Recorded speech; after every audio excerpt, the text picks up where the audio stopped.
Family in the White House. The cue has gone out. Literally strike up the band, and we're going to step away and prepare NBC Nightly News to my colleagues and friends here. Thanks. I'll see you later this evening.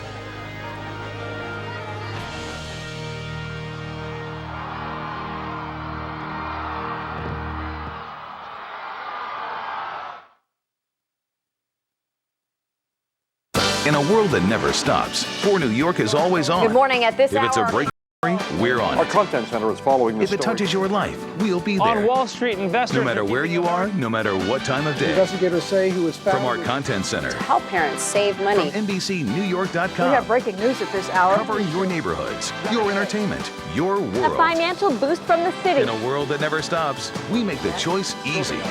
We're always on. Some resort towns shut down when the lifts close, but that's when Park City, Utah is just getting started. The food, drinks, and entertainment flow every night at our over 100 restaurants and bars. Visit parkcityinfo.com to learn more. If you've been injured in any accident, dial 1-800-LAW-3333. You need a law firm that won't back down and will fight hard for every dollar you deserve. Call the Yankovic Law Firm at 1-800-LAW-3333.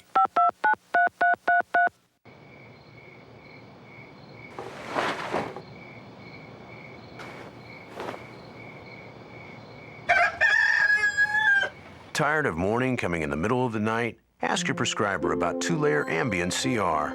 The first layer dissolves quickly to help you fall asleep, and unlike other sleep aids, a second dissolves slowly to help you stay asleep. Until you know how Ambien CR will affect you, you shouldn't drive or operate machinery. Plan to devote 7 to 8 hours to sleep before being active. Sleepwalking and eating or driving while not fully awake with amnesia for the event have been reported. In rare cases, severe allergic reactions can occur. If you experience any of these behaviors or reactions, contact your doctor immediately. Side effects may include next-day drowsiness, dizziness, and headache. It's non-narcotic and can be taken for as long as your prescriber recommends. Like most sleep aids, it has some risk of dependency. Don't take it with alcohol. To wake up ready for your day, ask your prescriber for 2-layer Ambien CR. You're looking at live pictures of the White House, where a new era of leadership has officially begun, and the new First Family is getting ready for a huge night on the town. Good evening. Almost 2 million filled the nation's capital to witness history. From Washington to here in New York and across the world, people are celebrating our new president. For New York is covering all the excitement with a team of reporters bringing you the most complete local coverage of the inauguration of Barack Obama, beginning with Steve Handelsman in Washington. Steve? Thanks. Good afternoon from Washington, where this is still a stunning day. All the predictions have been exceeded. The crowds are enormous, the emotions intense. This is the White House, home of the 44th president. I, Barack Hussein Obama, do solemnly swear. Even before his swearing in, President Barack Obama rewrote history again. As he and First Lady Michelle Obama went to church, and later, as the Obamas went to the White House, a gigantic crowd was gathering, filling the National Mall. People streamed in from across America. Police officials called it the largest crowd to ever gather in Washington, maybe 2 million people, as America's 44th president took the oath of office. That I will execute the office of President to the United States faithfully. That I will execute faithfully the office of President of the United States. The office of President of the United States faithfully. And will, to the best of my ability. And will, to the best of my ability. Preserve, protect, and defend the Constitution of the United States. Preserve, protect, and defend the Constitution of the United States. So help you God. So help me God. Congratulations, Mr. President. A nation elated but in trouble. In his inaugural address, the new president cited 2 wars, the economy, global warming. Today, I say to you that the challenges we face are real. They are serious and they are many. They will not be met easily or in a short span of time. But know this, America, they will be met. To U.S. enemies, tough talk. Now that our spirit is stronger and cannot be broken, you cannot outlast us, and we will defeat you. To fellow Americans, tough love. Starting today, We must pick ourselves up, dust ourselves off, and begin again the work of remaking America. With a shake and a hug and a wave, the guard changed. George W. Bush is gone. Congress met to celebrate, but the upbeat lunch was spoiled when Senator Ted Kennedy, fighting brain cancer, suffered a seizure. Right now, a part of me is with him. But the inaugural parade was triumphant. A huge throng out in the cold for the warm rush of seeing President Obama. Tonight are the inaugural balls, and President Obama plans to attend 10. Tomorrow, he starts with a prayer meeting and then down to work. At the White House, I'm Steve Handelsman, News 4 New York. Steve, thank you. And as Steve just mentioned, the exuberance of Barack Obama's inauguration was tempered by a medical emergency involving Ted Kennedy. The Massachusetts senator was one of Obama's earliest and most influential supporters. Jonathan Dees is here now with the latest on that situation. Sue, David, a hospital spokeswoman says Senator Kennedy is conscious and answering questions. Before the incident, Kennedy looked well, and President Obama had walked over to greet him. Some at the luncheon said it looked like Kennedy suffered a seizure. Doctors are not yet reporting what happened. Kennedy has suffered past seizures since becoming ill with the brain tumor. After he was taken out, the president voiced his concern. This is a joyous time, but it's also a sobering time. And my prayers are with him and his family and Vicky. For a time, there was shock in the room and there was a moment of silence. Senator Byrd of West Virginia, upset by what he saw, left the lunch. Kennedy's wife and son Patrick rushed to be at his hospital bedside. As Kennedy was put in an ambulance, the 76-year-old was telling those around him, quote, "I'll be okay." Kennedy remains hospitalized, and doctors expected to run a series of tests to see if there are complications from his cancer fight. But again, a hospital spokeswoman says Senator Kennedy is alert and answering questions after falling ill earlier today. Sue, David. And Jonathan, no cameras caught this incident. It was during the private lunch hour, so the cameras were not rolling at the time, not allowed to roll. All right, Jonathan, thank you. All right. Well, needless to say, it takes a powerful force to draw up to 2 million people to any one place at one time. Those who travel to Washington from New York and elsewhere had deeply personal reasons for doing so. And they shared some of them with our Jeff Rossen, who filed this report. Congratulations, Mr. President. They couldn't see Barack Obama back here, but they could hear him, and they could cheer for him. Obama! Obama! Is this an inauguration or a football game with the face paint? Both, in excitement-wise, but it is amazing. We found some New Yorkers, Newburgh, Poughkeepsie, Westchester, Long Island. So what's it like here? It's really cold. It's really cold. Insane. It's crazy. What about for you? It's amazing. So many people here. It's history in the making. Amazing experience. There were chills on the National Mall today. Oh, and it was cold, too. It's what we've been waiting for. I mean, that's all I can say. It's what we've been waiting for, and it's here. That's why it's done. And there were tears as the enormity of this moment marinated. I'm 60 years old, and I'm seeing it. It's overwhelming for you. Yes. In this one spot, on this one patch of grass, our snapshot, what seemed like a national mood swing. From fanfare. The people have remained faithful to the ideals of our forebears. To the words of a new president cutting through this crowd with ease. You could hear a pin drop, a speech this woman from Brooklyn had to see. Did you call home to Brooklyn when he was sworn in? No, their cell phones are not working. After out of 23rd Street, it's the exit only. Getting here wasn't easy. People were detoured, forced to walk miles. In some cases, 2 blocks meant 2 hours. Right now it's 8:30 in the morning. We are surrounded by people here at the metro station. A lot of the stations are closed near the Capitol, so everyone is getting off basically in the same place. You had to be up early in the morning to be here. I was up 2 o'clock waiting for the big event to happen. And leaving wasn't much easier. A slow journey back to reality, to their problems, to the country's problems, and the new president who just made history. I had to bring them here. This is a life-changing experience for them, for me, for all of us. The focus now turns to the inaugural balls. There are 10 of them happening in Washington, D.C. Tonight, Barack Obama will actually visit every single one. But for the thousands who don't have tickets to those official balls, Well, there'll be hundreds of unofficial parties happening at bars and homes across this city tonight. In Washington, Jeff Rawson, News 4 New York. Jeff, thank you. And as one of the political and cultural centers of Black America, Harlem has a huge emotional investment in Barack Obama's achievements. John Noel is live in Harlem, where reaction to the swearing-in ceremony ranged from solemn to celebratory. John? Sue, wherever you go in Harlem, you see it on people's faces. You hear it in their voices. This is a community awash in emotion. Folks living in a time most thought they'd never see. Hundreds of people who filled the famed Apollo Theater in Harlem were on their feet when the words were spoken in Washington, D.C. Barack Obama taking the oath of office to become the 44th President of the United States of America. And for many people in the jubilant crowd, the emotion of the historic moment proved to be overwhelming.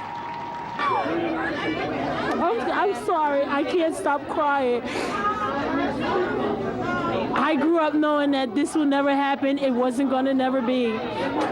Don't even dream about it. Don't even tell your children you could be anything you want. You'll never be the president. You can say it now. You can say it now. I gotta get him. Less than a block away, out in front of the state office building on 125th Street in Manhattan, hundreds more braved the cold to watch history on a giant screen. Oh, you can't see right now, but underneath these clothes, I got goosebumps because it's a magical day. And I realized that Obama, he can't do it by himself. It's going to take all of us, no matter what race, color, creed we are. But we can do this. A little farther uptown at Londell's Supper Club, there was a smaller, more intimate, but no less emotional gathering of people who will never forget where they were on this day. The inauguration meant that the United States is making a turn in history, and I think they'll overcome all obstacles that are put in its way. A new area, and it's going to be only for the best, okay? And I love that. So proud of you, He has the best charisma. He has something that nobody had before, okay? We just feel proud. Now, we were here on election night at Londell's Supper Club. The owner told me today only now is he sure what happened that night was real. Reporting live in Harlem, John Noel, News 4 New York.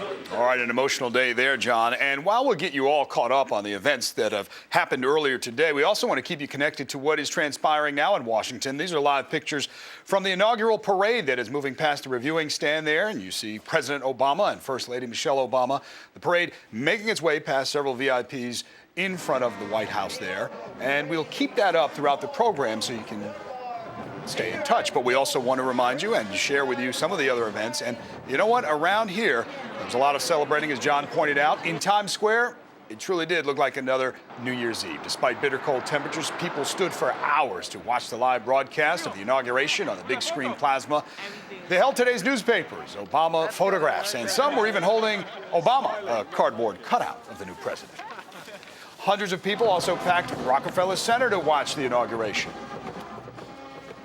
Courage and fair play, tolerance and curiosity. All eyes were on the big screens, watching history unfold before them. For people young and old, it was an emotional and patriotic experience. Cheers and applause filled the plaza as Barack Obama spoke to America for the first time as president.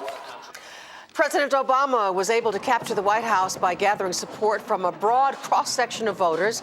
His success opened a world of possibilities. Tim Minton is live at Essex College in Newark, where the victory party continues tonight. Tim? Sue, we've been across New Jersey for much of the day, and many we saw said they wish they could have gone to Washington, but instead what they took was a personal journey to group viewing. Rather than watching at home, Pital Abdul took a 45-minute bus ride from Orange to watch with a crowd, and she brought a box of tissues. I know I'm going to cry. It's going to be very emotional. It's going to be, I think, not just for me, for a lot of other people, too. I just got finished doing a 17-and-a-half-hour shift, and I had to be here. There's no other place. I couldn't make it to Washington. I could make it here and celebrate with our people. Which is exactly what the Performing Arts Center's chief executive had in mind when he invited almost 3,000 people to experience vicariously the thrill of events in Washington. We always want it to be New Jersey's town square, a place where people can come together to feel and touch each other and to celebrate great occasions. From the first sight of the president-elect, the mood electrified. Minutes later, when the Chief Justice administered the oath and said, "Congratulations, Mr. President," it turned euphoric.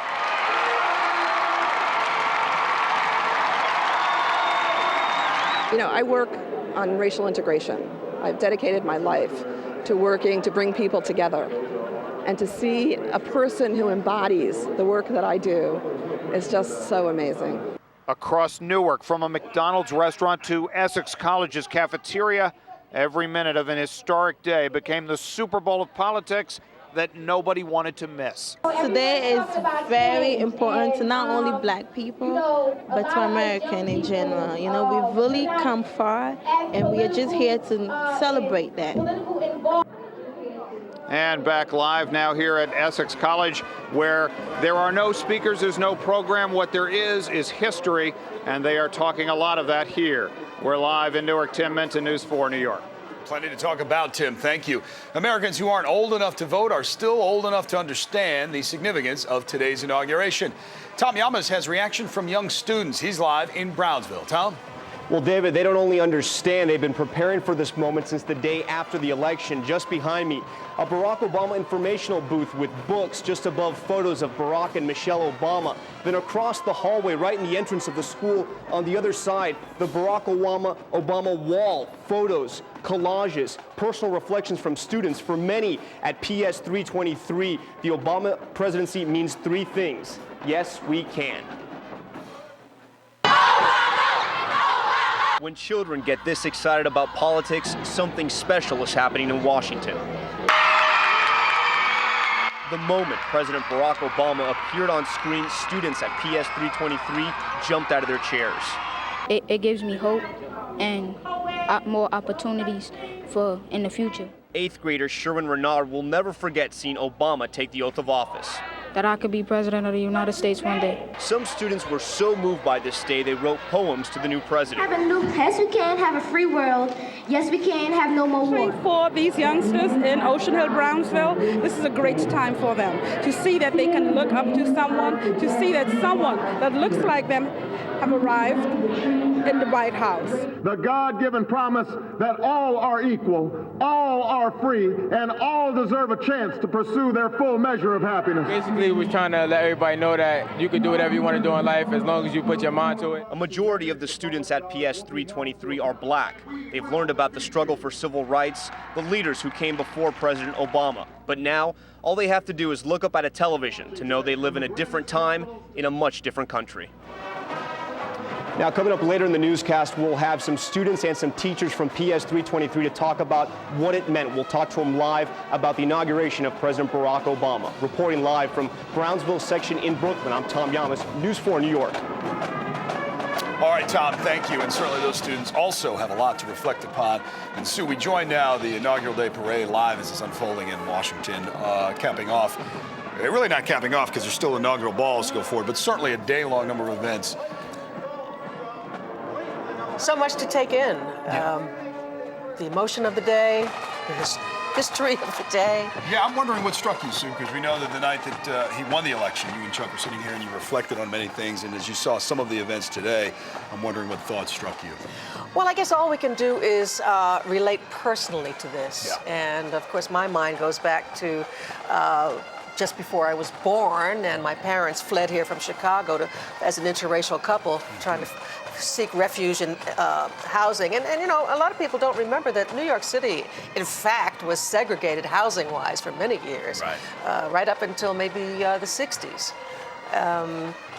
So that aspect of it, the interracial part of it, which is not necessarily the norm today, but it certainly is a lot more presence than it was when I was coming up.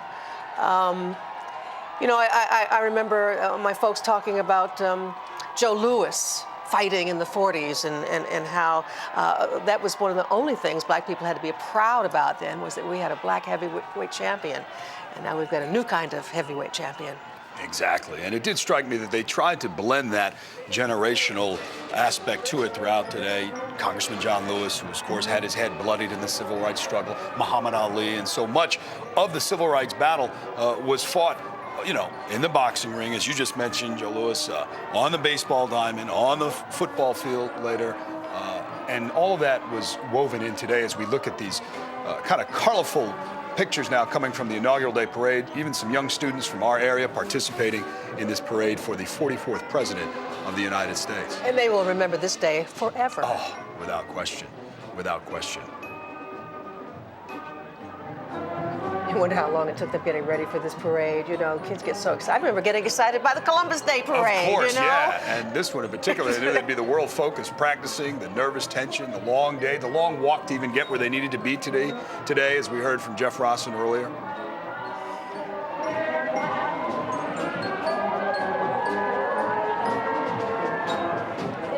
While we have some of that, we also have, Sue, some of the early special newspapers that have been printed. New York Post has already come out, and here it is. It's History is Made. I don't know if we can get a shot of that now. I don't know how long it takes them to get to press, but I was stunned by how quickly this happened. I know it. I know it. And if you open it up, and I don't know how flexible I can be with our camera shot, if you'll bear with me, Susan, in the control room, but they already have some of the great images that have kind of emerged from that day. And all of the newspapers have said they will do this, but you can see how quickly and how much interest there will be. I'm trying to figure out how President Obama felt right after he was sworn in. I know. You know, thank you, Mr. President, or whatever, something, Mr. President. Yeah. Mr. President, me? And I heard, you know, earlier Brian Williams and Tom Brokaw were leading the NBC coverage, and they were talking about each prior president says there's a different moment when it hits them, when it's really there. So I guess Ronald Reagan, he got upstairs where the White House residence is and looked down the hall and said, oh, yeah, it's hit me. I guess for someone else. And for him, it may be when he walks in the Oval Office. We're not sure. It'd be interesting to hear what he says when it's finally hitting him.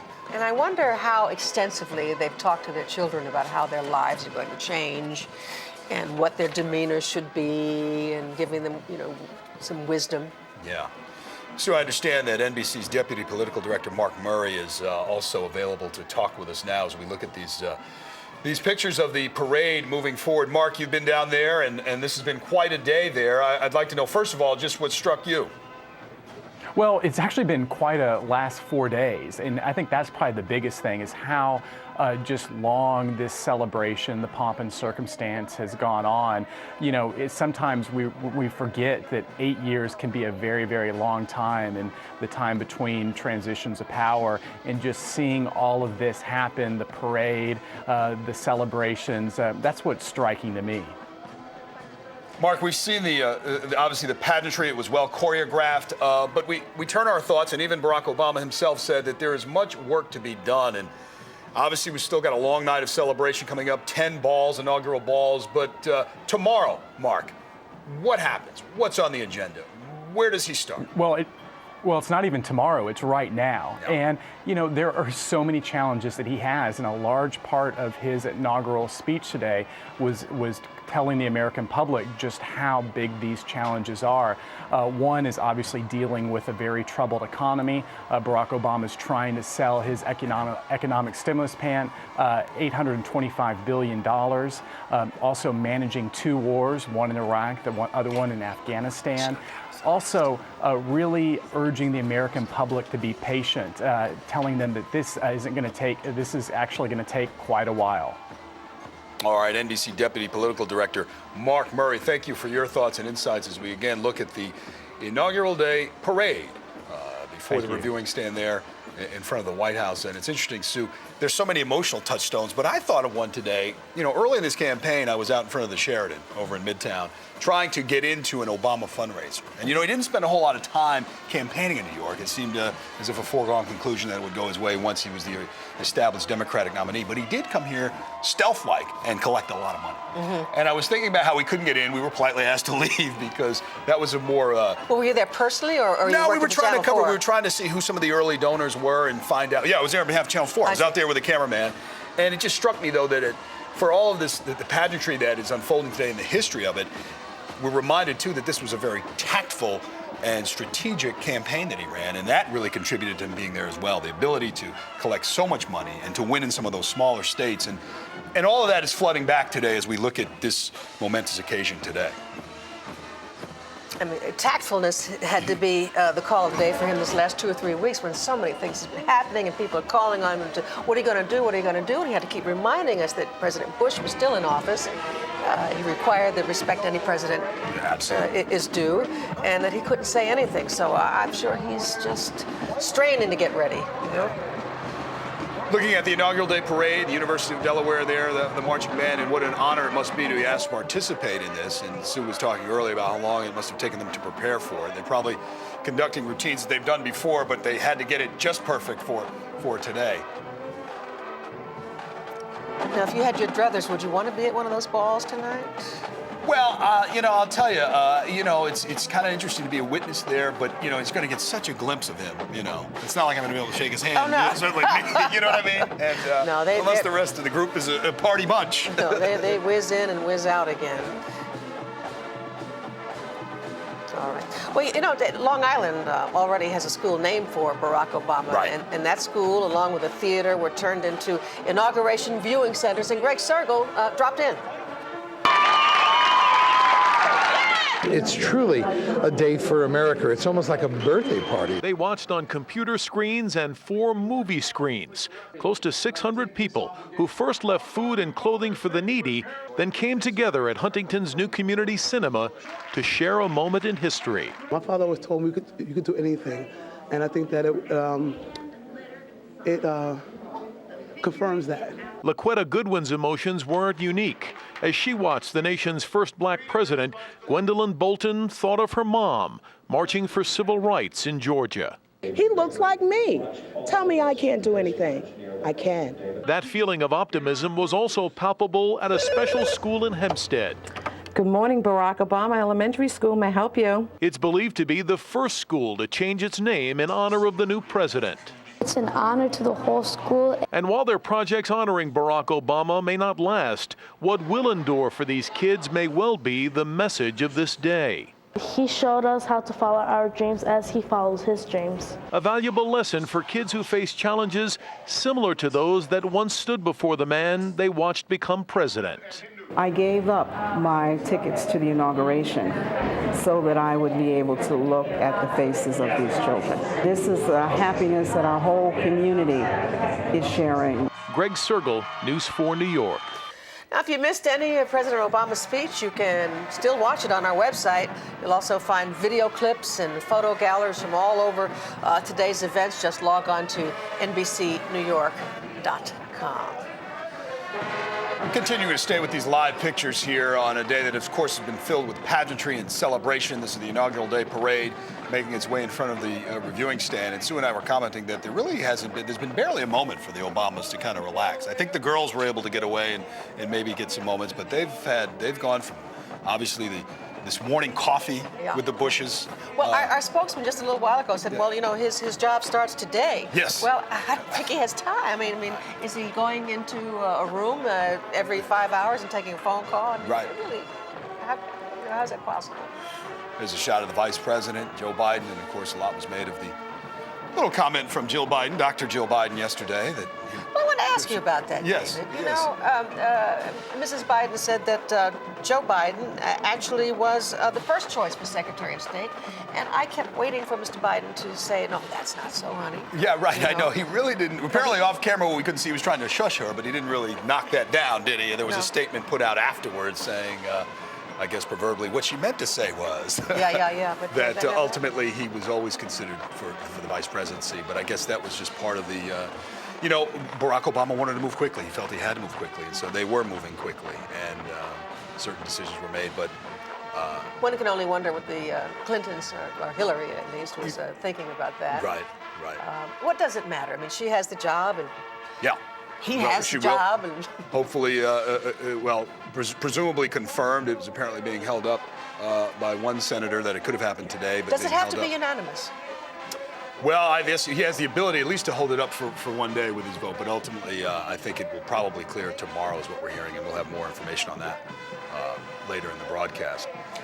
We're also hoping to get Don Newcomb, formerly of the Brooklyn Dodgers, to comment on this. He was a very close friend of Jackie Robinson's. They played at the same time, but also was very close to Martin Luther King. So we're told that we had him on the phone and we've lost him, but we're still trying to get Don Newcomb back. I think Tommy Lasorda was supposed to be around too, but I haven't heard anything about that. And it's just been interesting, as we were saying earlier, I mean, how so many athletes fought the struggle in their way. And Sue, I know you're intimately familiar with that. Well, I am in the sense that not only that, but because my father was a black musician, and he traveled a lot. They would often find themselves down south during spring training, and the musicians and the ball players all stayed at the same hotel. I mean, he came home with autographs from Jackie Robinson and Roy Campanella and all the people that were barrier breakers back then. So they shared a lot of stories. So that's the significance of the tie-in between Don Newcombe and Jackie Robinson and Martin Luther King, as far as I'm concerned. And we held up the New York Post a little while ago, and there is an article in the sports section that says, "I wish Jackie were here," about Don Newcombe. And it's from Jim Crow to Obama. Newcombe's seen it all. So. Absolutely, yeah. I guess sports columnist Peter Bessie sat down with Don Newcombe for a long chat, and it's really kind of interesting. And he saw Martin Luther King in Los Angeles, I guess 28 days before he was assassinated. And he was struck the fact that King said that Don Newcombe and Jackie Robinson had done so much to help him in his efforts, and Don Newcombe said he was virtually speechless upon hearing that. And they'd all stayed at the Lorraine Motel where Dr. King died. Delaware State University Band, as we continue to look at some of the live pageantry unfolding before the White House now, before the 44th President of the United States and the First Lady and the Vice President and other dignitaries there. When they took that break, I was expecting Mrs. Obama to maybe have something on different. Yeah. Am I terrible for saying that? Well, no. We were just unsure of the time frame they had. I guess they were running perhaps a tad bit behind schedule, but I'm sure that she's. But what I'm curious about is, will there be one dress for the 10 balls, or will there be like the Academy Awards, where she'll have to, It seemed to me that's going to be tough. We've been talking about what she's wearing today, or at least some people have. Isabel Toledo, who's a Cuban-born designer, Sue, and very much a Manhattanite, apparently, works out of a studio down 28th Street, went to FIT and Parsons School of Design, and apparently a favorite of Michelle Obama, and she became familiar with her from a store in Chicago. So Isabel Toledo was gratified. I don't know how much notice she had that Michelle Obama would be wearing one of her designs today, but she was gratified. So that obviously that becomes the talk I'm learning. I look at the political aspects and the sports aspects and, of course, the fashion aspects. When I worked in Washington, I remember going to, I don't know, it's a wing of a museum that I was at, but there's a whole wing where there's the first ladies in their gowns. Yes. And I don't know which gown it is that they wear, whether it's the one that she has on now or... And we've talked about, I guess, these comparisons, Sue, to Jackie Kennedy, Jackie, who later became Jackie O, in terms of the fashion and the style. I don't know if that comparison was inevitable, just because of the, youthfulness. Well, young and good looking. To reduce it to this most simplistic terms, yes.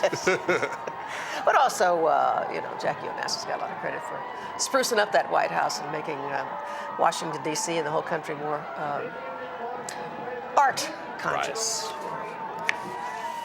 John Noel has been up at the Apollo Theater, nearby the Apollo Theater in Harlem, where a lot of people were watching and a lot of people have been interested in all of this, and John was taking some of that in. John, more of your thoughts and thoughts of the people there? David, everywhere we went today in Harlem, you could see it on people's faces, you could hear it in their voices.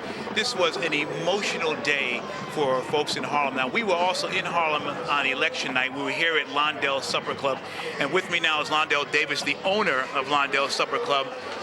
You told me earlier that, now I saw you election night, but you told me it wasn't until today that you really believed that this had actually happened. I think when he put his hand on the Bible, and he took the oath, I mean, that really, it was a done deal. The people who were here, a core section of the community, as well as people from Europe. I think there's about 100 people here this morning, and it was euphoria. It was just wonderful. What went through you at that moment to see that happen? Well, I'm a product of the 50s and 60s, and I remember the struggle. I was in the service, and I remember some Jim Crow things that were done and said, and I can see America having progressed so far. As Barack Obama said today, we're a young country, and we've come a long way. I think you have to give America a lot of credit. A lot of people are wondering, though, now as we turn this page in history, whether Barack Obama will be able to heal those long-standing wounds. Well, I think first and foremost, Barack Obama preaches a message of cohesiveness, that he's only one man and we are Americans. It's 250 million or so people here. And I think it's going to be a concerted effort. We all have to work together for the common good. I also look at a global initiative. I look at the problems throughout the world. The United States has been the leader of the free world and of the world, probably the world as a whole. And I think he will restore that confidence that other countries have in us. You're optimistic. I'm extremely optimistic. Thank you very much. Thank you for allowing us in. Glad to have you. Again, here in Harlem, this was definitely a day where everyone will remember where they were. Reporting live in Harlem, John Noel, News 4 New York. All right, John, up at Londell's, I believe, Sue, which we know, and Janice commenting, a great brunch at Londell's for years up there, and certainly an iconic restaurant. You had your waffles and what? Chicken and waffles. Chicken and waffles. Which is, not good for my cholesterol, but boy, Some good eating, right? Yeah. Well, we understand as we continue to watch live feed here from the parade, and what an honor for so many of these marching bands and other performance troops to parade on the inaugural day parade for the 44th president. But so we've got Don Newcomb on the phone, and I know that you were anxious to talk to him. Let's introduce him properly. Born in Madison, New Jersey, Don Newcomb was the first African-American pitcher to start a World Series game, and he remains the only player to win Rookie of the Year, Cy Young, and MVP honors, along with his teammate Jackie Robinson. Don Newcomb and the Brooklyn Dodgers won a World Series title in 1955, and he's on the phone now with us. We thank you for taking your time out of the madness down there, Mr. Newcomb. Oh, thank you so much, Sue. I'm glad to do it because it's a monumental day. Believe me, and I just been crying all morning long and all afternoon long because I'm so happy.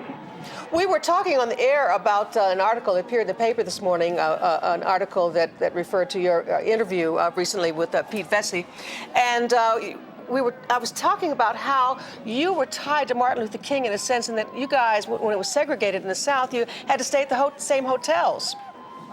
Well, it wasn't Martin Luther King. It was with Jackie Robinson. Mm-hmm. And when we played with the Dodgers, we couldn't stay with the team in St. Louis, for instance. And it took many years, 7 years, to change that around from 1947 to 1954. And Jackie Robinson and I did that, and we opened up the city to everybody. People come to see us play in St. Louis.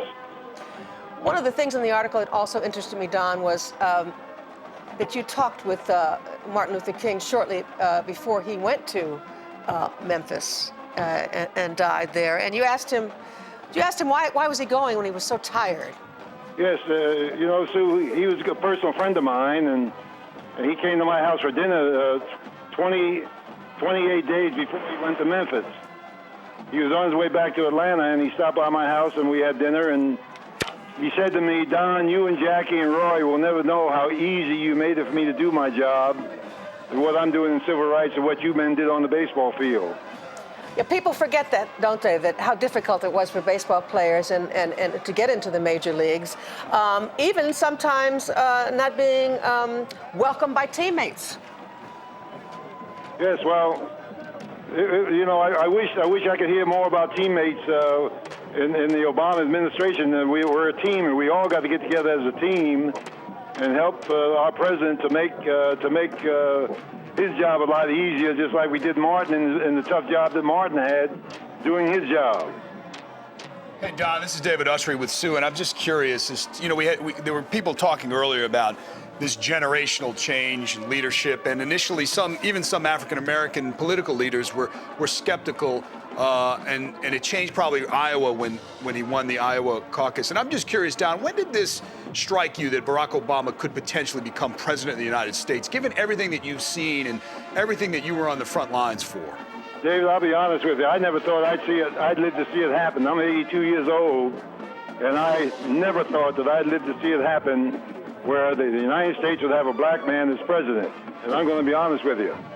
Because of the things that we had to endure, people like myself and the Kings and the Robinsons and all the other people that had to go through this quagmire of prejudice that we lived for so long in this country, I never thought it would happen. I always thought it was going to remain a white man's country, and the white man was going to remain president, maybe a woman sometime, but never, never, never an African American becoming president of the United States. And believe me, I lived to see it happen, and I'll guarantee you, I cried, and I'm so happy I just don't know what to do with myself.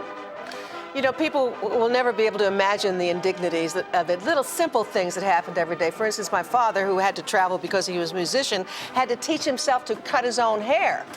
Yeah, I bet your father, I don't know who he played with, but I'll tell you who he traveled to. But I know if he traveled in the South, he had a hard time finding a place to live, for instance, and a place to get something to eat, and to get his hair cut, and to go to a movie and ride the bus. He must have had a hard time like we did when we played baseball. Absolutely. And we changed all that. And we are part of what is going on historically today, Sue, and what's going on. And I wish I could hear more about Jackie Robinson during all this celebratory action that's going on. I wish I could hear more about Jackie Robinson, what he contributed to history and what this is all about, and getting to President Obama.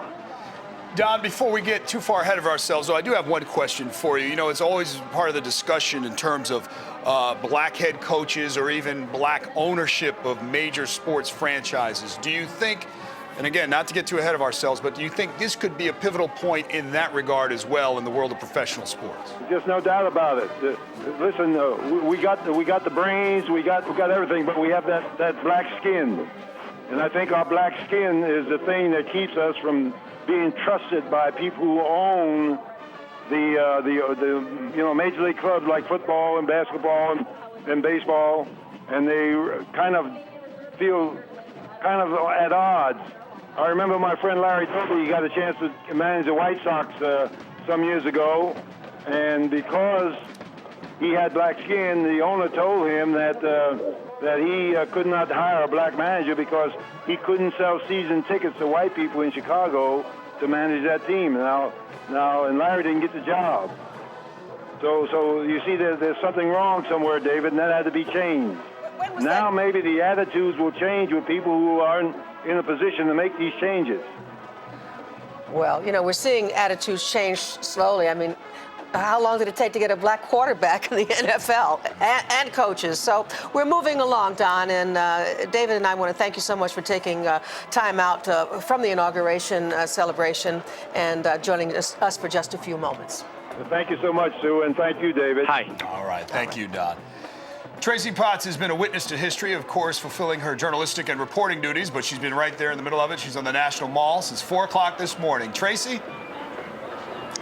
Yeah, David and Sue, there's a lot of commotion going on behind me. What you're hearing is that parade being broadcast here on the National Mall. The people who were here for the ceremony this morning, most of them have cleared out, but some remain, and they're broadcasting this so that people can see what's going on. To say that this was an emotional day for the people here would really be an understatement. I mean, we got the opportunity during the inauguration ceremony to really go out amongst the crowd, to talk to people, and really, quite frankly, which was more interesting, to observe them as this was going on. People were cheering, they were crying, they were praying. A lot of the sentiments that your guest expressed just a moment ago is what people were telling us. It was fascinating to hear from people who had come from all over the country. I talked with a woman from Dallas, Texas, who had been a soldier. She came here, she ended up way at the back of the crowd. She was here, we're about 7 blocks from the Capitol. She was way in the back, sort of off to the corner. Her view of the big screen was, half of it was blocked by a truck. She could barely see what was going on.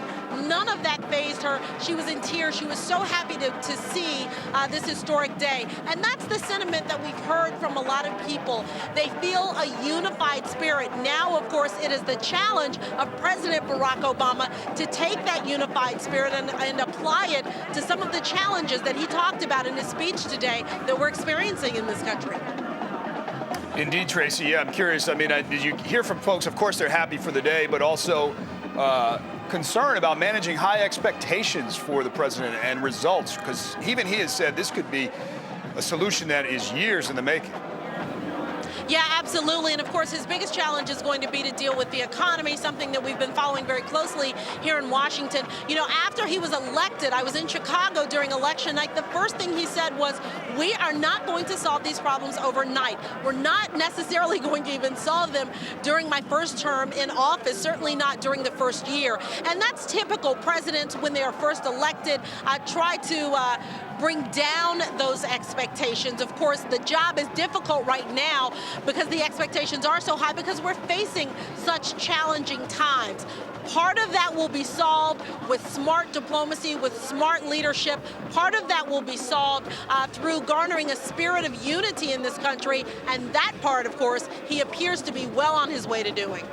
All right, NBC's Tracy Potts, we thank you so much. We know it's been a long day for you, but an exciting day. Thank you for sharing your thoughts and your coverage with us. All right, Jonathan Deese is here now. He's working on a few things today. And Jonathan, we were struck by the fact that no arrests were made today and all these millions of people. That's right. You know, crowd estimates we're hearing over 1 million, over 1.8 million, whatever the numbers. Both federal and local officials in Washington saying no arrests. Just checked with the NYPD here just to see if there were any incidents with all the celebrations and crowds across the city. Nothing here in New York to report. Also, a successful, joyous day. Obviously, there were concerns among law enforcement officials about the terror threats. There were these chatters about Somali terror groups and other possible terror threats for this day. So far, nothing at all found to be credible, but there were some concerns, obviously, for a day and an event like this in this post-9/11 world. But again, nothing taking place. And Barack Obama, in his speech, President Obama, talking to the extremists, warning, saying, you cannot outlast us, we will defeat you, sending a message that he will maintain a strong foreign policy as he moves forward. But he also talked about instead of approaching us with a closed fist, if you have an open hand, we will meet you and work with you. Those some of the sentiments out of the speech today. On the economic front, Barack Obama saying we will act to lay a new foundation for growth. And that's needed. We've seen what's happened in the stock exchange, and today the Dow dropped 300 points.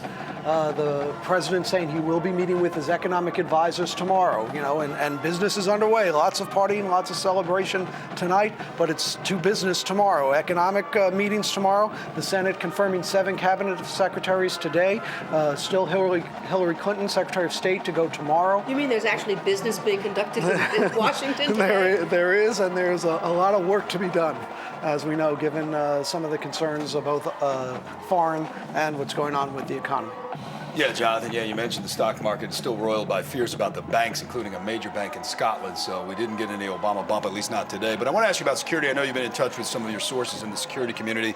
They've had the papal visit. They've had other inaugurations. But this really was unprecedented. Just give us what you can in terms of the layers and the levels of the security. Well, there were thousands and thousands of security officials, and how they plan for these events, they do perimeter rings of security, basically working their way from the protectee, their way out to ensure that nothing will take place. You've heard a lot about the new presidential limousine and the extraordinary levels that have been taken to ensure that safety.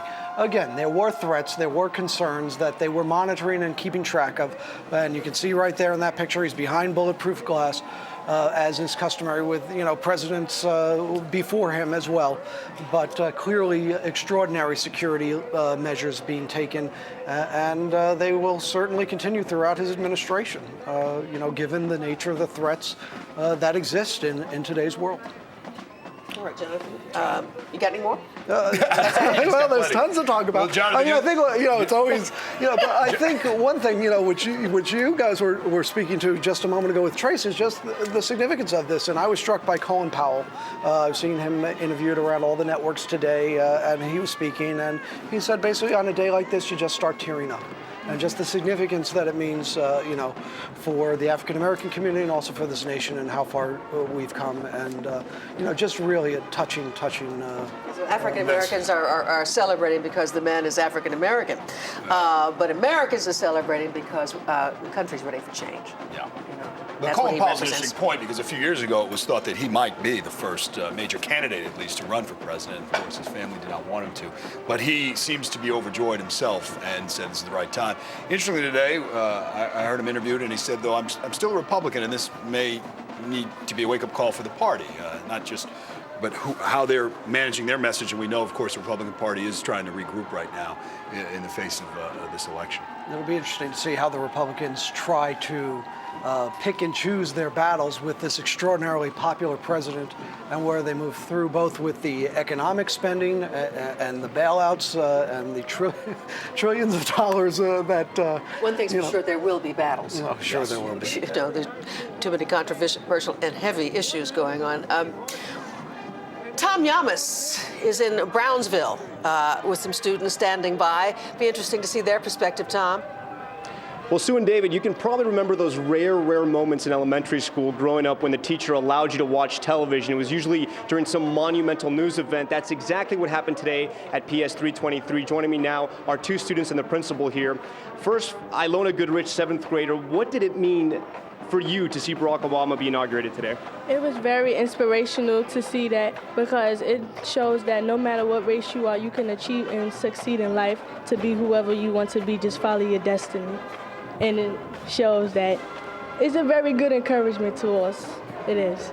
Kenneth Davis, you're a 4th grader. You're years away from voting, but what did it mean for you as a 4th grader and as an African American growing up in America? Well, it tells me that Barack Obama, he gives us, like, we could follow in his footsteps, because it could tell that any young black American, white, it doesn't matter what color your skin is, you become, just follow your dream and don't give up. Now, Principal Linda Harris, this was your idea. 600 students watched the inauguration live. Why did you do it? This was for our students. This is to show them that yes, they can. Yes, we can. And as the first African-American president, Barack Obama, it gives my students hope, especially here in Ocean Hill, Brownsville, where many opportunities are barred from these youngsters. They can look up and see we have an African-American president, and they can follow in his footsteps. Linda, I have to hit you with a tough question here. Tomorrow you have a very, very important exam for all of these students, the English Language Arts exam for the state of New York, and yet you chose today a half day so they could watch inauguration. Do you think that's going to be a smart move in the future? It's definitely a smart move, because these youngsters are going to go into that test tomorrow knowing, yes, I can. I think I spoke to my 8th graders, my 7th graders, and I asked them last year going in to take that test. It was not the same. It's not going to be the same tomorrow for them, because they're saying, yes, this is the start for us, and we can. And every test thereafter, we'll remember that we have an African-American president, and we can, because he said we can, and we have seen it. Principal Linda Harris from PS 323, thank you so much. Kenneth Davis and Ilona Goodrich, thank you for joining us. That's the very latest from Brownsville. In Brooklyn, I'm going to send it back to you guys in the studio. All right, Tom, thank you so much. Looking at live pictures here of the inaugural day parade, and sunlight has faded, Sue, but obviously things still very much electrified there in front of the reviewing stand in front of the White House. And David, smack me if I say again, okay? All right. At any rate, much attention has been given to Michelle Obama's fashion over the past few months, and many, many, many eyes will be on her tonight at the inauguration balls. We have with us now New York Magazine's fashion editor, Amy LaRocca. Amy, welcome to this program. And so far, how is Michelle Obama doing with the fashion world? How does she rate? Michelle Obama is doing great. I mean, the fashion world is sort of madly in love, and happily I can say that it seems like it's a reciprocal love. Michelle Obama loves clothes. She wears clothes really well. She's kind of adventurous in terms of the designers she's choosing. And in a time that's really difficult for retail, she can sell out a cardigan that she wears on television. So she's great for the industry, and she's daring in her choices. She's bold.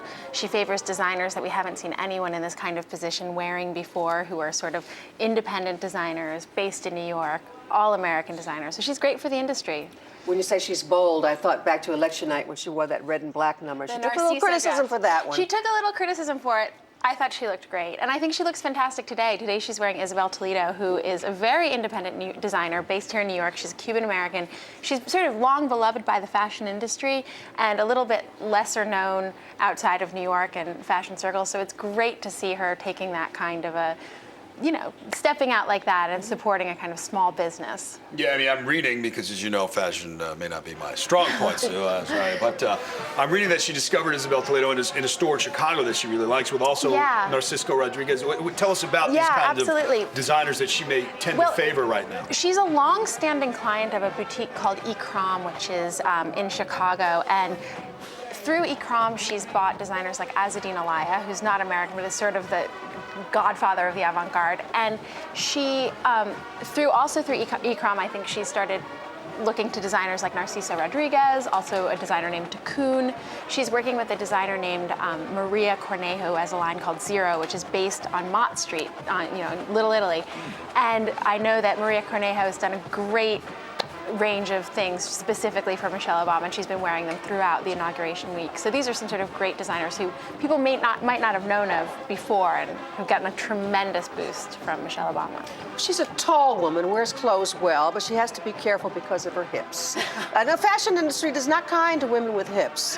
Well, maybe this is going to be a great moment for hips, because she looks fantastic and everyone's dying to dress her. So, you know, everyone's lining up to dress her. I mean, J. Crew, it's like the press releases I've gotten today, because the girls are wearing J. Crew, and how great did they look? Yeah.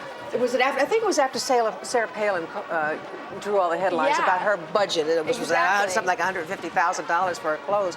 And Michelle Obama went on the Tonight Show that night wearing a sweater set from J. Crew. And knocked everybody out. Knocked everybody out and sold out. I think by the time Leno went off the air, the entire J. Crew website must have crashed from the number of hits they got. And and her daughters are in J. Crew, and Michelle Obama wore J. Crew last night, and so she's also sort of not only doing the high-end, very expensive clothing thing, she's also doing what a lot of American women do, which is mix in the mid-priced clothing. And buy the knockoffs.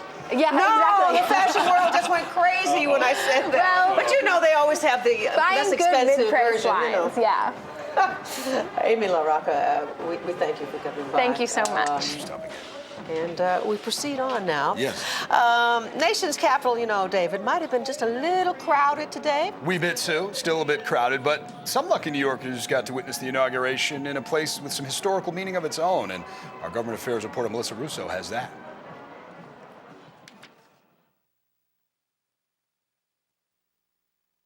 This daycare worker named Comfort waited too long for this moment to witness it from her couch. I feel like there's a new birth in the country. So along with 800 other New Yorkers, Comfort scored a seat in the seat of city government. Everyone here is energized, so it's better to be with people. Most watched in the historic council chamber, others on the floor. All appeared transported once it was underway. Barack H. Obama. It was a whole lot smaller and warmer here in the city council chamber than it was on the National Mall, but the energy level in the room was so high that at points we almost forgot we weren't there. I was also born in 1961, and when I was little I would say, my mother used to say, one day we could have a black president. And I said, yeah, sure. But I never thought it would be in my lifetime. I mean, I could do this at home, but to be with people who were all crying right together is really nice. Fortunately, we are sitting right behind these students, and they are worked up, they are hyped. They know their future is bright. Here in the front row, the cheers were extra loud for Obama's daughters, Malia and Sasha. I felt excited because they're going to be the girls of the White House, and everyone keeps saying that I look like one of them. We're moving up in the world, from bottom to top. The crowd was positive, only a few boos and thumbs down for the outgoing president. And funny, but the loudest jeers came when some local politicians turned down the volume so they could try to claim the spotlight. Even at City Hall, it was Obama's day. Melissa Russo, News 4 New York. All right, got a chance to see it there. From a historical perspective, of course, the whole world got a chance to watch this from wherever they were, and a good, safe assumption is that many people throughout the world were watching.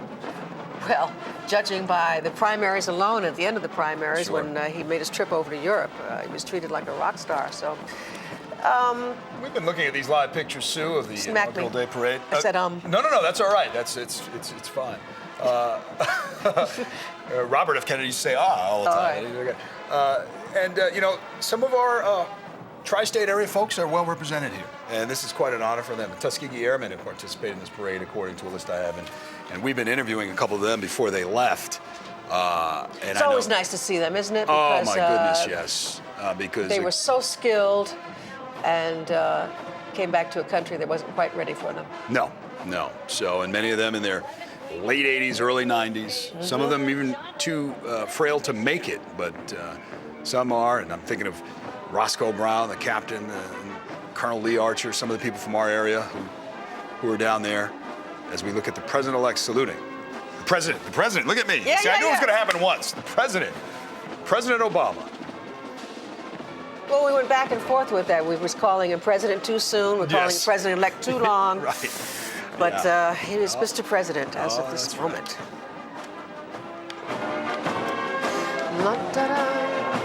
Well, this is an event that has touched everyone around the world, and even here in New York, as Sue helps out the performing man there. But let's take a look, Sue, at the Empire State Building. Red, white, and blue for this historic day in American history.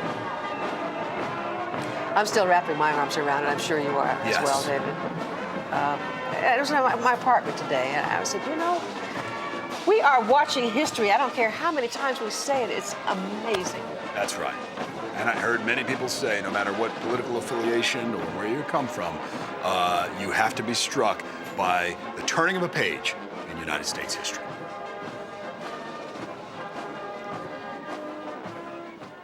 Live from Studio 7E in Rockefeller Center, this is News 4 New York. Tonight, a day of new promise and hope. I stand here today humbled by the task before us, grateful for the trust you've bestowed, mindful of the sacrifices borne by our ancestors. A day of laughter and tears.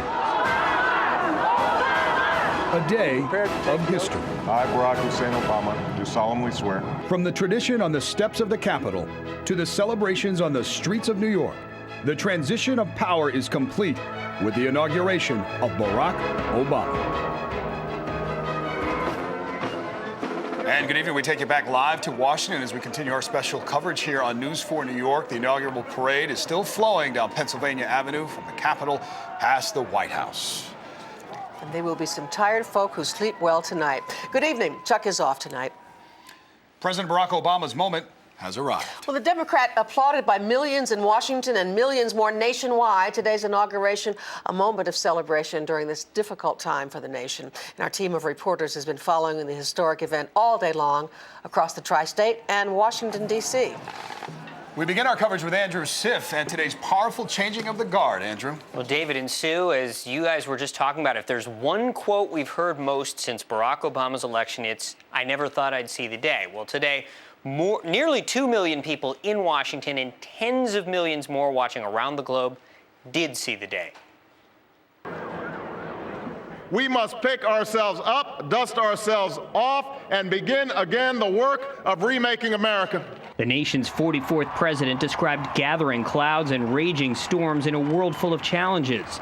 But the sun shined brightly on the National Mall and nearly 2 million people who witnessed history. Why a man whose father less than 60 years ago might not have been served at a local restaurant can now stand before you to take a most sacred oath. The uniquely American transition of power began hours earlier as Barack Obama and his wife Michelle attended morning mass. The new first couple then shared coffee with outgoing President George W. Bush and First Lady Laura. From the White House, the motorcade made its way to the Capitol, where former presidents were among the VIPs. And one president's grown-up daughters yielded the spotlight to Malia and Sasha Obama. I, Barack Hussein Obama, do solemnly swear. As for the oath of office, there was a slight stumble when Chief Justice John Roberts skipped a phrase, but he and Mr. Obama soon finished the swearing in. Preserve, protect, and defend the Constitution of the United States. So help you God? So help me God. Congratulations, Mr. President. And in his 20-minute inaugural address, Mr. Obama sounded forceful. For those who seek to advance their aims by inducing terror and slaughtering innocents, we say to you now that our spirit is stronger and cannot be broken. You cannot outlast us, and we will defeat you. After the speech, under the tightest blanket of security Washington has ever seen, the President and Mrs. Obama left their bulletproof vehicle and walked along Pennsylvania Avenue, leading the inaugural parade. And among the president's other duties today, he signed nomination papers for his cabinet choices at a traditional luncheon at Statuary Hall. Sue and David, back to you. All right, Andrew, thank you. Well, Senator Ted Kennedy is in a Washington hospital tonight after he suffered a seizure during a post-inauguration luncheon. President Obama had greeted Senator Kennedy just minutes before the senator became ill. Kennedy was an early Obama supporter. He does suffer from a brain tumor. He was taken away by ambulance to the hospital where the president called him. After tests, doctors believe the incident was brought on simply by fatigue. Well, today's crowd stretched across the National Mall and down the streets of D.C., a showing of the nation's pride and spirit. News for New York's Jeff Rosson heard the screams and saw the tears firsthand. Jeff? Yeah, still cleaning out my ears. The screams were loud. What a day here on the National Mall, sort of an overflow area for millions of people. They estimate about 1.8 million people came here today. You know, it's sort of like New York, Times Square, New Year's Eve, but sort of like 12:15 a.m. when everyone leaves. All the garbage is left behind. There are sanitation workers now trying to clean everything up. The Jumbotrons are still going, even though most of the people are gone, and so you can still hear that parade going on. But all in all, just an amazing, humbling day to be here for this today. A moment in time, the hope and excitement of an untainted president. So help you God. So help you God. Congratulations, Mr. President. He'll make decisions they don't like, but today, that doesn't matter. Not here. Here is incredible. The energy is amazing, unbelievable. And just the chance to be here, standing with everyone, all surrounded for one cause, is something I could never have imagined. On the National Mall, 1.8 million people. Not like anyone hand counted, it's an estimate. Let's just say it's jammed. I thought I'd never see this moment, but it's here. We've done it. Obama. Right now we're in the middle of the National Mall, and you can see it's literally wall-to-wall people. This is what it takes to get through the crowd. Standing room only is an understatement. It's bedlam, but it's wonderful. It's absolutely incredible. It was so crowded today, security had to close off entrances. Simply too many people, too dangerous. Some ticket holders never even made it in. This family came from Long Island. This is a life-changing experience for them, for me, for all of us. You have to go down to 23rd Street. It's the exit only. Getting here wasn't easy. People were detoured, forced to walk miles. In some cases, 2 blocks meant 2 hours. So why come out here? Just to experience the whole thing. The whole, you know, it's one thing to watch it on TV, but it's the whole atmosphere, all the people and all the excitement and the cold. Doesn't compare, right? It doesn't, no. But as they scatter tonight, supporters won't remember the annoyance.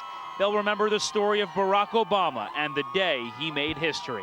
It's unlike anything I've ever experienced before. There's more people here than I've ever seen in my lifetime, probably more than I'll ever see again in one place. Yeah, and it struck me today, Barack Obama must be so tired. I mean, he probably didn't sleep much last night. He's been dealing with the parade all day and the inauguration festivities, which I'm sure has been, well, what a moment for him. But now he has to hit 10 inaugural balls happening across Washington, D.C. He won't be in the White House till the wee hours of the morning. And we've also just learned that Sasha and Malia, they're sort of getting a sleepover party themselves. They're going to be having a party at the White House as Mom and Dad, Barack and Michelle Obama, the President and First Lady, are out partying themselves at these balls. So fun for the entire family. Many hours left of it tonight. Live in D.C., Jeff Rosson, News 4 New York. Back to you. All right, Jeff, thank you. From D.C. to the heart of Harlem, John Noel continues our coverage from Londale Supper Club. John? So here in Harlem today, I've seen children, women, and grown men crying, tears of joy as their world evolved beyond their imagination. A roar went up from the crowd at the famed Apollo Theater on 125th Street in Harlem as Barack Obama officially became the 44th President of the United States of America. Hundreds of people on their feet, many of them with tears in their eyes, overwhelmed with emotion as they watched a truly historic moment unfold in this nation's history. Just sort of overwhelmed. It's an amazing day for America. God bless us. I'm sorry. I can't stop crying. I grew up knowing that this will never happen. It wasn't going to never be. Don't even dream about it. Don't even tell your children you could be anything you want. You'll never be the president. You can say it now. You can say it now. I gotta get him. A little farther uptown at Londell's Supper Club, there was a smaller, more intimate, but no less emotional gathering of people for whom this day brings so much hope, promise, and responsibility. This is a collective responsibility we have. We can't put everything on the shoulders of our president. We all have to change. We all have to contribute. We all have to work hard to make this nation work. On the plaza out in front of the state office building in Harlem, hundreds more braved the cold to watch this new dramatic chapter in American history unfold on a giant screen. Oh, you can't see right now, but underneath these clothes, I got goosebumps because it's a magical day. And I realized that Obama, he can't do it by himself. It's going to take all of us, no matter what race, color, creed we are. But we can do this. Harlem tonight is a community filled with emotion, people living in a time most thought they would never see. Reporting live in Harlem, John Noel, News 4 New York. All right, John, thank you. We're sure it's emotional in Newark as well. And Tim Minton has been watching history be made at Essex County College. Tim? They're in the Student Center in the cafeteria where they've come together to watch and talk. Part of the way New Jersey is joining in celebration. Embracing change and tears on the aisle as almost 3,000 at the New Jersey Performing Arts Center became group witnesses to history. To be with everybody, that it's so meaningful to all of us, the camaraderie, the enjoyment that we all feel in today is very, very special. Reverend Gregory Jacobs brought his father's cufflinks to remember the man who decades ago went to the Deep South to help get African Americans the right just to join whites in restaurants, schools, and on buses. He went to Hattiesburg, Mississippi in 1963 and walked that difficult march and worked for this day. We always want it to be New Jersey's town square, a place where people can come together to feel and touch each other and to celebrate great occasions.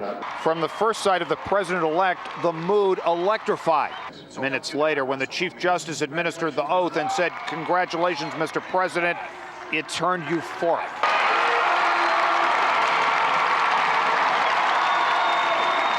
You know, I work on racial integration.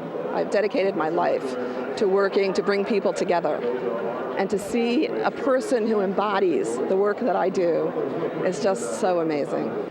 Across Newark, Jeffrey Aleka watched at a McDonald's and offered prayers for the president. And I wish everybody would pray for him because he can't do it alone. While here at Essex College, students watched together, some hoping their own odds for success would be improved by President Obama's. With him winning, that's the highest accomplishment I think you could get in America, and I think everything else will follow suit.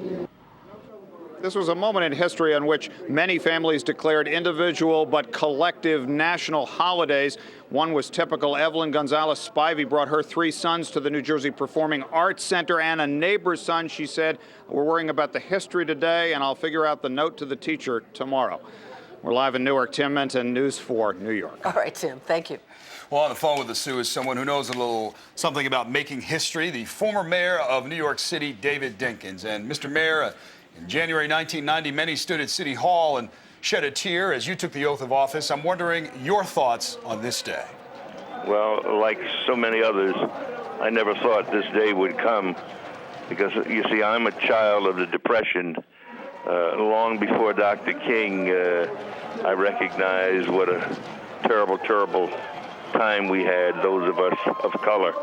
And I was in the Marine Corps in 1945, and in North Carolina, I witnessed black troops, black Marines, and black soldiers being treated less well than were Italian and German prisoners of war.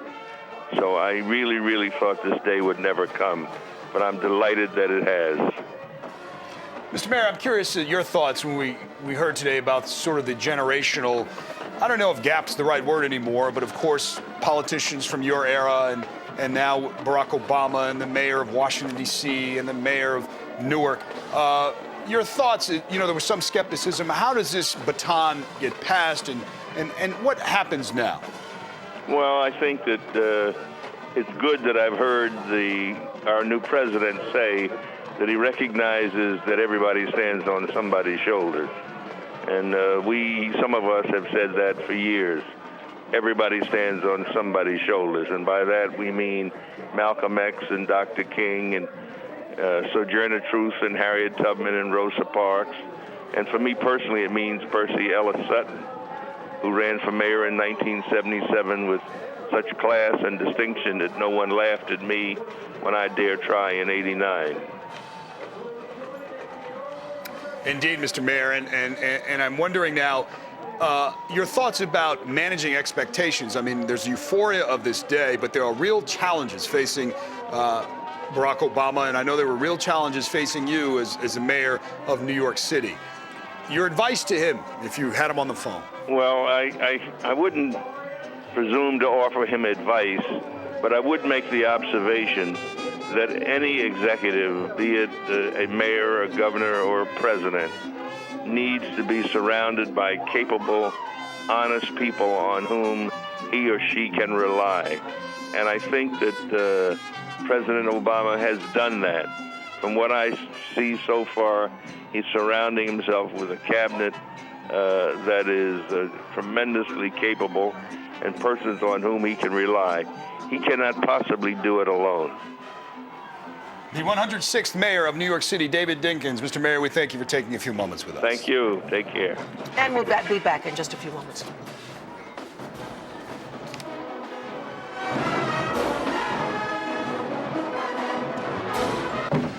Throughout your day, you can't wait to get home. But once you're there, waiting becomes a pleasure. Goya yellow rice, a savory meal in just minutes. If it's Goya, it has to be good.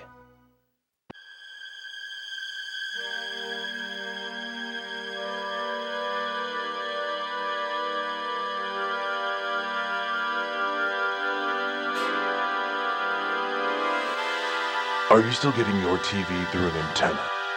If you don't upgrade to digital by February 2009, you may have a rude awakening. Why wait till then? Call 1-888-DTV-2009 and find out more. Let's go ride a couple of It's a value as big as Atlantis. The Atlantis Super Sunscape. 4 nights for the price of 3. Kids stay and play free. This great package also includes our amazing dolphins, but only for a limited time. Call 1-800-ATLANTIS for the Atlantis Super Sunscape. 4 nights for the price of 3, from $4.99. Book by January 31st. Atlantis. If you've been thinking about leasing your next car, you've probably noticed that some auto companies have discontinued the practice. Not Honda. Our cars and trucks hold their value better. In fact, Honda has the highest residual value of any other car company. Just one of the reasons we can offer leasing and financing programs when others cannot. Things look a little brighter now, don't they? Honda. Simple. Go to shophonda.com for attractive lease rates on the Pilot. Enjoy your new Shield. Thanks. How much did you spend on this? Nothing. It was free, and they put it in just a day. Well, if it was free and they put it in that fast, how good could it be? You tell me. She's got a Sloman Shield, the ultimate home security system. It's free, and yes, it's real good. Okay, the system's great, honey. Please disarm it. At some point in your day, you want to open something other than another work email. Goya red kidney beans. Nutritious, plump, and irresistible. If it's Goya, it has to be good.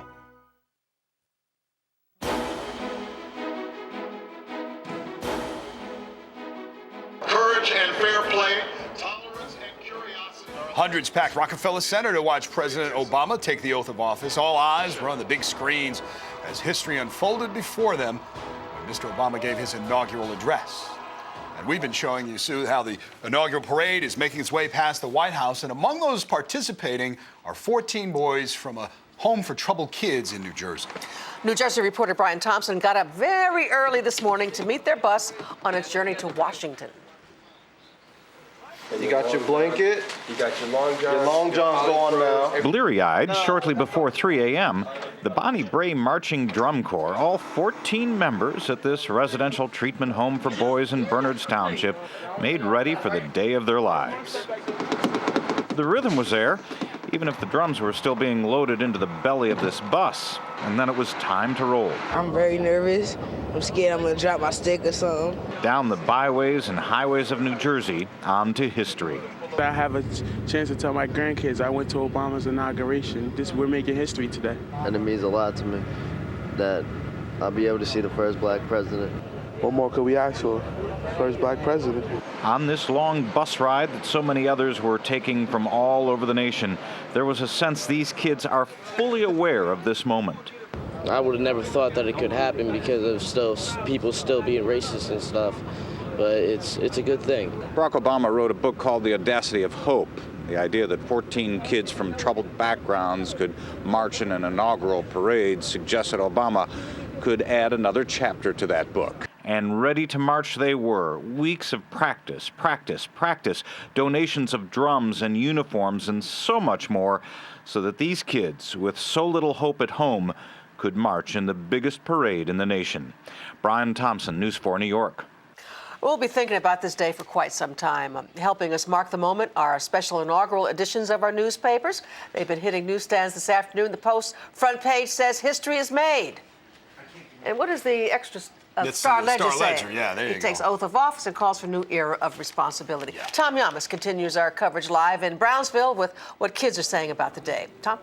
Well, today we were at PS 323, where they were definitely in the inauguration mood. Before it even started, the assistant principal got in front of the entire student body and said, watch, listen, and pay attention, because this is a day you will never forget for the rest of your lives. And it was a campaign slogan for Barack Obama, but now at this public school, it's their motto, yes, we can.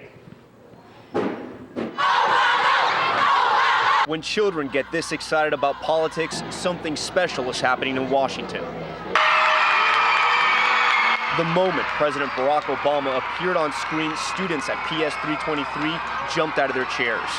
It gives me hope and more opportunities for in the future. 8th grader Sherwin Renard will never forget seeing Obama take the oath of office. That I could be president of the United States one day. Some students were so moved by this day, they wrote poems to the new president. Have a new, yes, we can have a free world. Yes, we can have no more war. For these youngsters in Ocean Hill, Brownsville, this is a great time for them to see that they can look up to someone, to see that someone that looks like them have arrived in the White House. The God-given promise that all are equal, all are free, and all deserve a chance to pursue their full measure of happiness. Basically, we're trying to let everybody know that you can do whatever you want to do in life as long as you put your mind to it. A majority of the students at PS 323 are black. They've learned about the struggle for civil rights, the leaders who came before President Obama. But now, all they have to do is look up at a television to know they live in a different time in a much different country. And PS 323 was one of 1,200 schools that watched the inauguration live across New York City. Reporting live from the Brownsville section of Brooklyn, I'm Tom Yamas, News 4 New York. All right, Tom, thank you. The peaceful transfer of power is something this country often takes for granted. But the struggle that opened the White House door to a black man had to overcome hatred, violence, even murder. DeMarco Morgan sat down with two people who are forever linked to that troubled time in American history. DeMarco. Yeah, and again, it was a tough time for this country, and it's safe to say that had a number of Americans not lost their lives fighting for equal rights, President Obama would not be where he is today as the commander-in-chief. We spoke with the families of 3 slain civil rights workers, black and white, who literally gave their lives to see this day happen. I, Barack Hussein. Witnessing the 44th President of the United States of America sworn in Tuesday afternoon was a bit emotional for these two friends, Ben Cheney and David Goodman. Who would believe that a black man would be in the White House? I didn't think our country had it in us to make this shift, and I was wrong. The two did not grow up together, but were united by one of the nation's ugliest hate crimes that helped spark the civil rights movement. Y'all think you can drive any speed you want around here? The movie, Mississippi Burning, is a depiction of what happened back in 1964 when their brothers James and Andrew, along with Michael Schwerner, were shot and killed and buried in an earthen dam. The trio was on a mission to register black voters in the state of Mississippi. Our brothers were not just murdered, people who murdered them murdered our Constitution. We gather because we have chosen hope over fear. Fast forward 45 years later, the country is now celebrating its first black president. Now we can see that anybody, regardless of who they are, whether they're powerful, whether they're rich or poor, can rise up to that position, can get there. A number of men, both local law enforcement and members of the Ku Klux Klan, were tried and convicted for conspiracy of the crimes, but served little time. We can take the anger, we can take the hostility, and we can take the ignorance, and we can use it as a tool so that there won't be no more anger. Cheney says today's ceremony, however, delivers the biggest blow to those who refuse to believe in freedom for all. Who would have believed it? Ironically, the freedom fighters were missing for 44 days. Now, with the 44th president in office, both men say change has finally come to America. Barack Obama is a person who I believe will make us aware of all the issues. And both Cheney and Goodman believe there are others still out there responsible for their brothers' killings who have yet to be justice, and they are pushing for the case to be reopened. But overall, today was a sweet one, to say the least. DeMarco, thank you. You bet. For a complete wrap-up of today's events, just visit our website. You can watch the president's speech in its entirety. You can also click through photo galleries and see which celebrities were spotted in the crowds. Just go to NBCNewYork.com, and it's all right there on the homepage.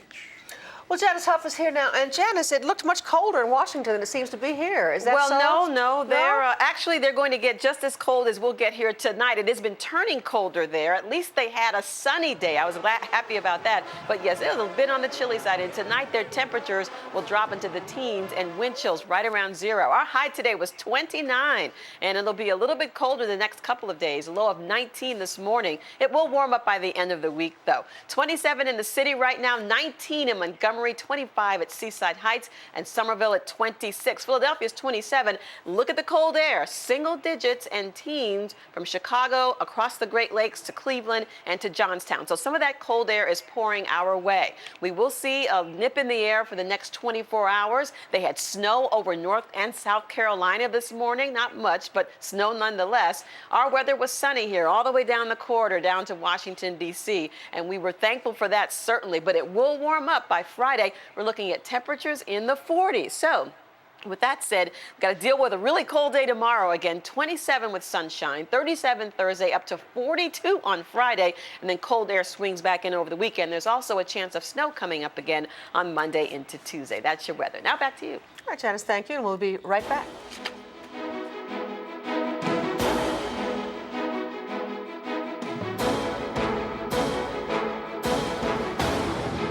I'm Darlene Rodriguez. I'm Michael Gorchugo. Tomorrow on Today in New York, looking for food, fun, and adventure, but short on time and cash. We'll show you how to get away for a day and explore some spots just off the beaten path. Plus weather and traffic on the 4s, 5 to 7 a.m. Closed captioning provided by Toyota, a smart way to keep moving forward.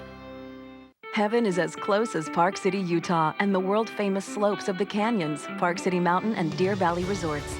Plus, our Quick Start vacation will let you convert your airline boarding pass into a free same-day lift ticket. Visit ParkCityInfo.com to register. I could see that Dan Briggs had all the ability in the world and wasn't using it. Harry Minnick was very caring about his students. He wanted to ensure that his students got the electronics education that they were there to get. I worked with Dan because I knew he had a lot of potential. Harry Minnick's students are among the best I've ever seen. The New Jersey Public Schools do an excellent job of preparing for vocational education for kids who are interested in trades. New Jersey Public Schools do an excellent job for preparing our students for today's workforce. You won't need this, or one of these. Tonight, try something new instead. Bird's Eye Steam Fresh Meals for 2. Let your delicious dinner cook itself perfectly in just 10 minutes. Tender pieces of chicken or shrimp, colorful vegetables, and pasta in tempting sauces. Ready in no time, without even washing a skillet. Now there's a new idea. Steam Fresh Meals for 2 from Bird's Eye. Last Tuesday, we watched him suffer a devastating blow. I felt my heart break. And NBC Tonight. I look in the mirror, and I've never thought it was possible. What was possible? To not be fat. The guy America's rooting for continues the fight of his life. He's a 19-year-old boy. He has to be here. All new Biggest Loser couples tonight, 8/7 Central on NBC. There is still a real Caribbean out there. Out past the crowds in the theme parks, where green monkeys and flying fish mingle with laughter and sugarcane and breathtaking natural beauty. Barbados. Book your Barbados getaway today with Travelocity. Go to www.travelocity.com/beach or learn more at visitbarbados.org. Fios guy, what have you got there? Oh, just an award from J.D. Power and Associates. Verizon Fios TV ranked highest in overall customer satisfaction. What you got? Kung Pao chicken. It's Chinese. Chicken from China. It's a delicacy. With over 100 HD channels, Verizon Fios ranked highest in overall customer satisfaction by J.D. Power and Associates. This is Fios. This is big. The Verizon Fios Sports Desk, brought to you by Verizon Fios, the most amazing TV picture and the fastest internet, period. Len here. Now, what are teams up to today, Len? Well, happily not much. The only local pro team in action tonight, the Rangers hosting Anaheim. We'll have highlights at 11. Well, over the years, athletes have, for the most part, played the part of being black heroes. That's certainly changed in a big way today. A couple of those heroes were on hand. A frail Muhammad Ali finding his seat at the swearing-in today. Magic Johnson also on hand at the inauguration in Washington. And this afternoon at Planet Hollywood, the Knicks held a celebration of change to honor both the new president and the memory of Martin Luther King. Some of their players were on hand talking about a day they thought they would never see. We would have thought that this event would ever occur, and now we have to use that as an example to the young kids that anything is possible. When I played in the NBA my first year, some teams had to eat white players eat in one room and blacks in the other rooms. I couldn't eat in some hotels, but to think that at this time we would have, in my lifetime, we'd have a black president, it's incredible. I'm so happy to see it, but I never thought it would happen. And don't you wish Jackie Robinson were still alive and what he might have to say today? We reached out to Mrs. Robinson when she wasn't feeling very well. And I loved hearing Don Newcomb today. Yes. Going to hear more of that at 11? Yes. Yeah, that's great, because he certainly lived through it. They certainly did. Well, still more to the day, but we're getting ready to be done here for now. Yep, we're going to see the parade is still winding its way past the White House, Sue. And that'll be winding up, and then they will get ready for 10 inaugural balls. I think I'm going to fly down between programs. Well, I think you should. I think there's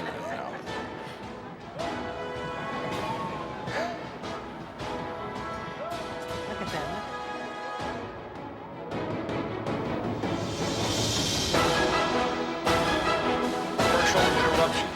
Then tonight at 10, NBC will have live primetime coverage of the inaugural balls, from the Commander-in-Chief's ball, the BET ball. The BET has a ball. Oh, yes. And the youth ball. I bet you they have quite the ball this year. That's going to do it for this edition of News for New York at 6. We'll see you tonight at 11. Good night. Thank you for joining us.